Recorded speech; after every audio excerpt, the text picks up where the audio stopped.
It's Monday, the 20th of September 2021. Welcome to Fear and Greed, the business podcast that sets you up for a successful day. I'm Michael Thompson, and good morning to you, Sean Aylmer. Good morning, Michael.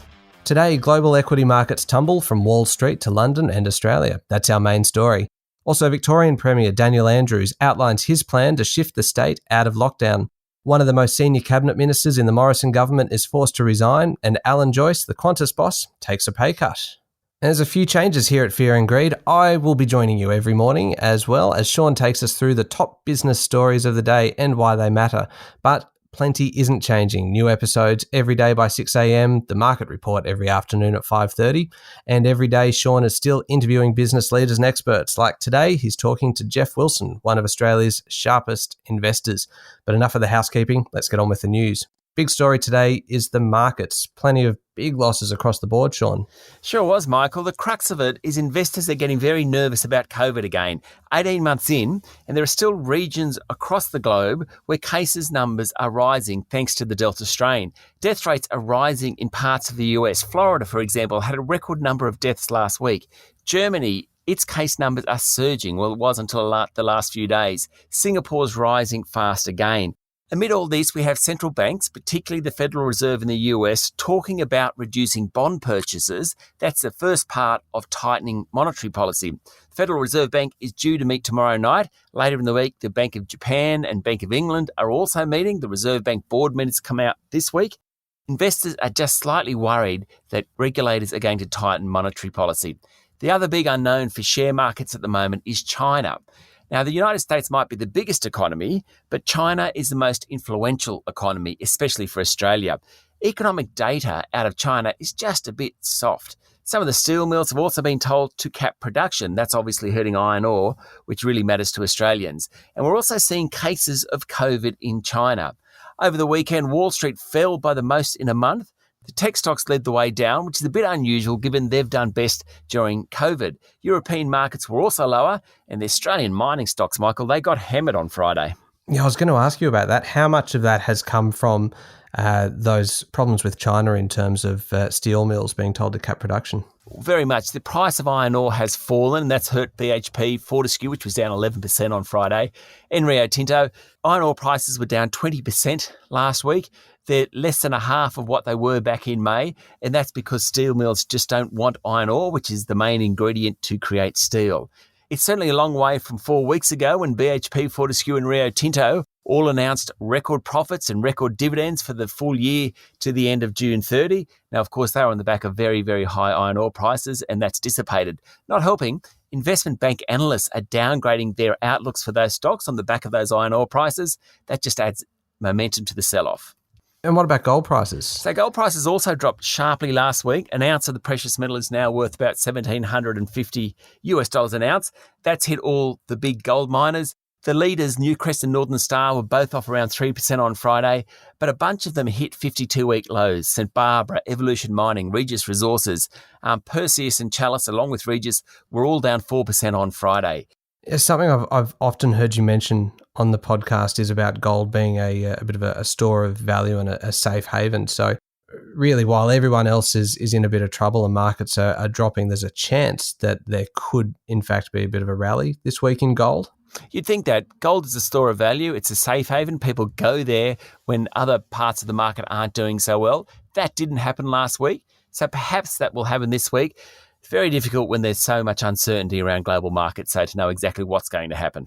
Is it going too far to say that it was carnage in the resources sector last Friday? I think it was carnage. Outside the iron ore miners, outside the gold miners, the coal miners got hammered. Whitehaven was down 6.5%. Yancoal was down 5.7%. AGL Energy was off more than 5%. It's down more than 60% over the last year. Cannot find a friend, that one. Interesting, not that it's a resource stock, but AMP, which was once an icon of the business community, it fell below $1. For the first time ever on Friday, it hit 99 cents before bouncing back and it closed at $1. 20 years ago, this company's worth $13. That's extraordinary, isn't it? Sure is. In the end, the only sectors to really show much resilience were the tech and healthcare stocks. Slight irony there, of course, is that tech stocks were sold off on Wall Street over the weekend. In the end, the S&P ASX 200 finished almost 1% lower on Friday, closing at 7,403 points. That made sure the bourse finished the week well below where it started. It's certainly going to be an interesting week coming up. Sure is. We will be watching it very closely. Now, you've been having a look around this morning at all the papers and the websites. What's making news this morning? Well, the Financial Review is reporting that toll road group Transurban will take full control over Sydney Motorways company WestConnex in a $10 billion deal to be announced today. Transurban already owns 51% of WestConnex. The other 49% is owned by the New South Wales Government. It means that Transurban will well and truly become the dominant toll road group in Australia. The same paper, the Fin's also saying this morning that Australia plans to lease and share existing nuclear-powered submarines well before acquisition. That will reduce the risk that American subs arrive too late to counter China's rapid military expansion. More on subs in a moment. And finally, the Australians news poll is out this morning. It shows popular support for federal Labor has fallen amid a decline in personal support for Anthony Albanese. That's bad news for Albo. He's slipped to his lowest net satisfaction ratings since becoming opposition leader. On a two-party preferred basis, Labor still remains ahead, though, 53 to 47%. All righty, we'll be back in a moment with the rest of the day's business news.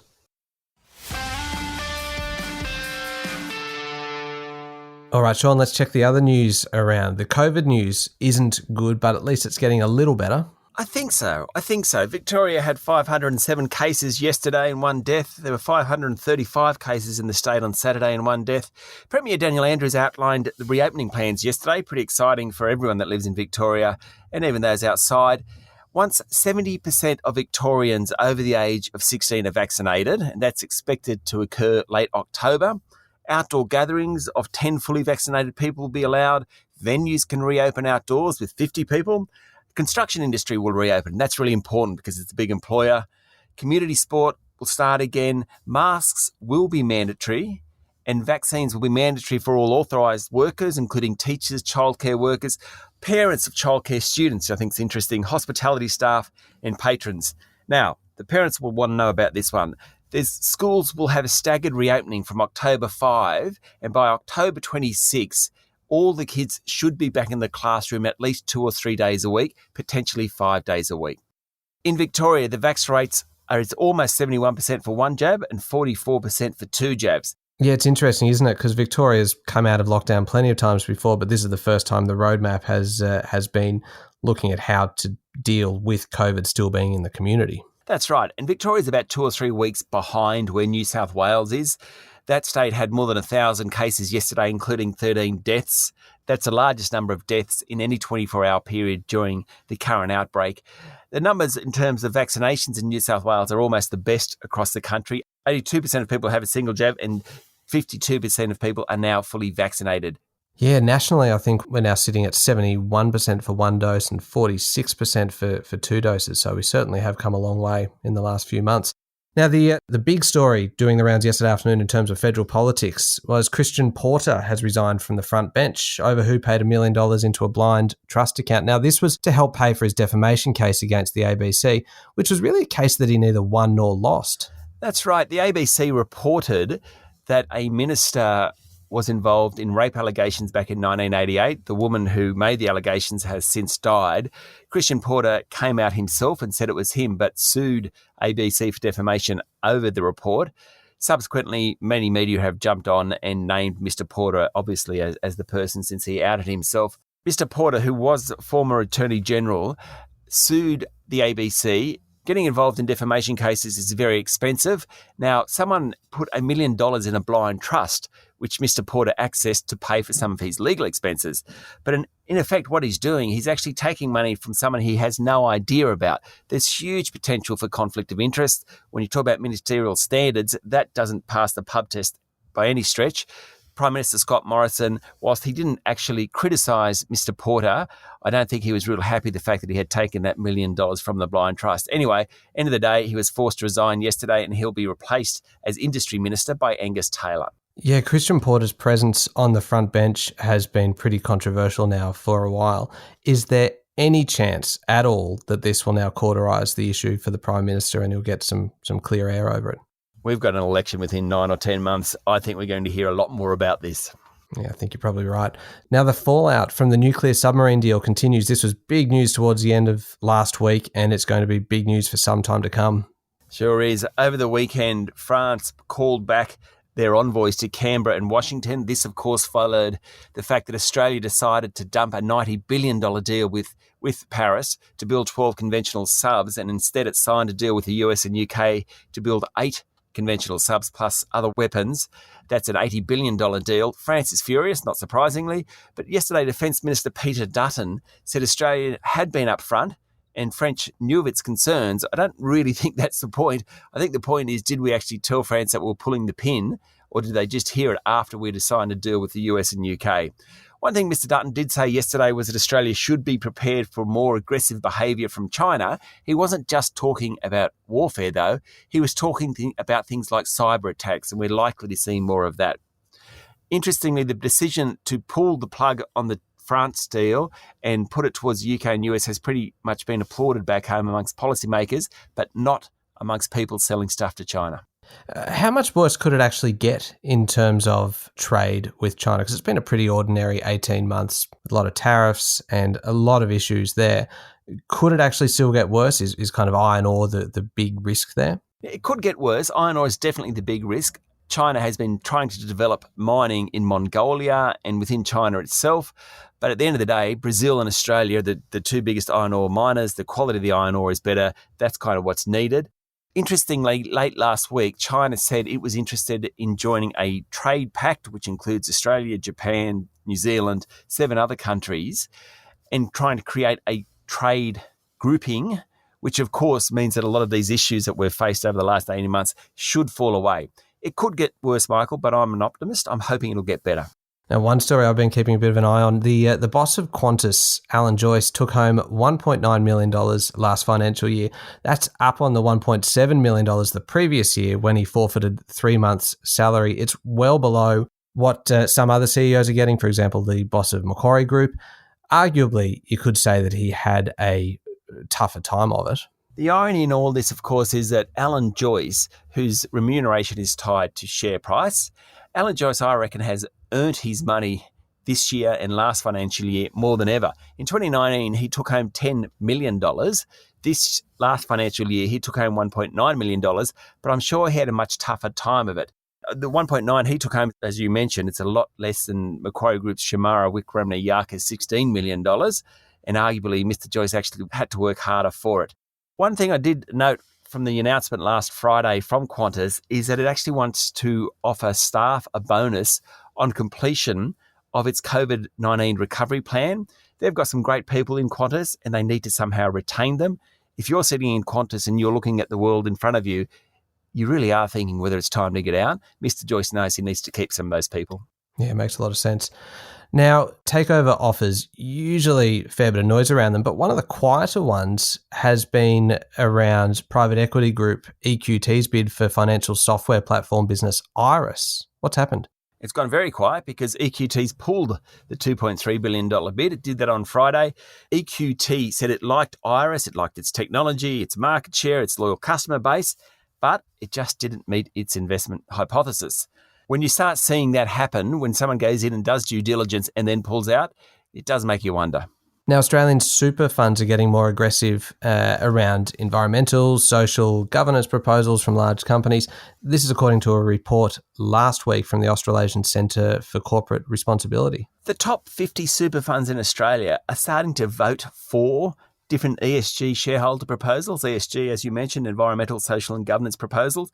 They've always come up, but they're coming up in much larger numbers now at AGMs, and super funds are voting for them. It's a really interesting trend, and it just shows that business needs to take the environment very, very seriously if it wants the support of its big investors. And not great news for some property investors. The vacancy rate for rental apartments, this is in Sydney's CBD, jumped 1.1% to 7.8% last month.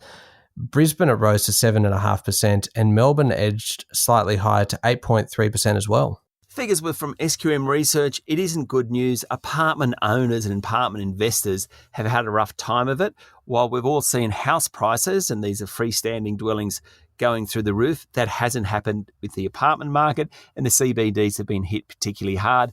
People are rethinking where they want to live. Do they really want to live in the middle of the city if they're not going into the office every day? We don't have the international students. We don't have the international travellers.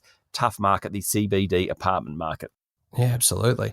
Now, this one's an interesting one. A lot of the big banks have been selling off some of the other parts of their business to really kind of focus on the core business of being a bank. Westpac has hit a bit of a hurdle. Tell me about that one.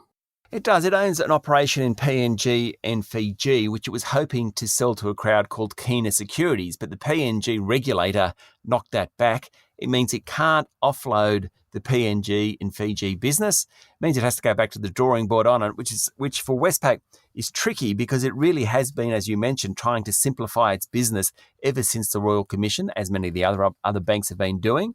This one, though, it needs to rethink. Let's have a quick look at international news. An incredible story from Honda about the amount of cars they're actually producing. Yeah, they're only producing 40% of their normal monthly output, basically because of the shortage in semiconductor chips.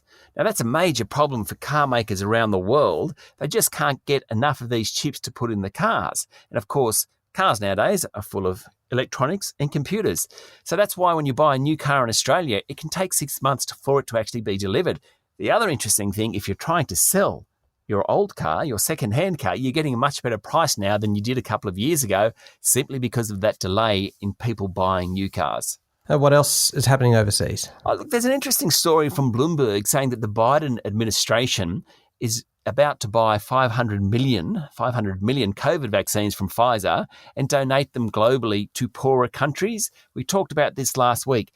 We need poorer countries to be vaccinated because otherwise mutant strains of COVID will be created and spread in rich and poor countries. It's just good that the US is thinking about this and is prepared to actually send vaccines to poorer nations. Yeah, and hopefully it puts a bit of pressure on other wealthy countries to do the same. Absolutely, yeah. And finally, all eyes are on China and a big story that's developing there. It's been developing for a few weeks. It has. Evergrande is the company. It's a property group. It has 300 billion US dollars, so let's say 400 billion Aussie, of liabilities. It holds about 6.5% of the Chinese property sector debt. Wow. That is massive. It's already told its banks it has to defer repayments. And this week, holders of Evergrande bonds are supposed to receive a coupon payment. If it doesn't make it, it could well signal the collapse of one of the biggest companies ever. Though I must say, I suspect Beijing will step in. Big week. Sure is. It's a great week. I mean, I mentioned before the US Federal Reserve and Bank of Japan and Bank of England are all meeting this week. We get the Reserve Bank minutes out. And Michael, most importantly, because I know that you are a streamer from way back. Certainly am. The Emmys are on later this morning. What's your tip? Oh, see, I know the one that everyone is talking about is Ted Lasso. Oh, love Ted. I still haven't seen it. I'm always about a year or two behind where the Emmys are. By the time something wins and basically scoops the pool, I'll check it out about 2 years later. No, get your money on Ted. Love Ted Lasso. Will do. Now, up next is our daily interview, and I mentioned this one earlier. Today, you're talking to Jeff Wilson, the founder of Wilson Asset Management. Jeff is a great investor, a great activist investor, always thinking ahead, always thinking about stocks to invest in, and he talks all about it today. Terrific. That's in the Fear and Greed playlist on your podcast platform or at fearandgreed.com.au. And of course, while you're there as well, make sure you check out The Week Ahead with Sean and Stephen Koukoulis, which is out every Monday. Thank you, Sean. Have a great day. Enjoy the Emmys. I will do. Thanks, Michael. It's Monday, the 20th of September, 2021. Make sure you followed Fear and Greed on LinkedIn, Twitter, and Facebook, and you can always find more info at fearandgreed.com.au. I'm Michael Thompson, and that was Fear and Greed. Enjoy your day.